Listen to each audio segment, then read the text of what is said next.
ওই ঘাস লাগতো না, ঘাস ঘাস ঘাস নিবেন না। এই চাচা আসো, কুরবানি গরু ঘাস নিবেন না, আসেন। গরু তো কিনছি, ঘাস তো লাগবি, নাহলে গরু কি খাবি নি? হ্যাঁ লাগবি বাবু, আসতেছি, দাঁড়াও।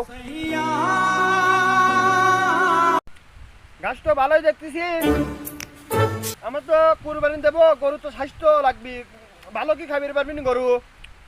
তো কয়টা টিকা দিতে বাবু কত? বাপু কে বলে ঘাস সহায়তা কাটিয়ে আনলাম, তুমি একাডে নিয়ে যাও, ব্যাপার এসে নিয়ে যাবে, তাড়াতাড়ি করে নিয়ে যাও, দেখলি বেড়ে হাত তোমাকে দিবেন জানি। রাগ করলা? না বাবু, রাগ করবো কেন? ঘটনা হচ্ছে 3টে লেবো, আর তাছাড়া ঈদের বেশি দিন নাই, 3টে হলে আ যাবেন 3 আটি, বুঝছো? 50টা টাকা দেবেন 3 আটি, যদি দেও তে দেও, নাহলে চলে গেলাম। তুমি ঘাস কিনবে যেন ভাটপাড়ি করে ভাইছো, এক আটি 50 টাকা বেচতে তুমি 3 আটি 50 টাকা করছো, বাইরে টান টান করবো না।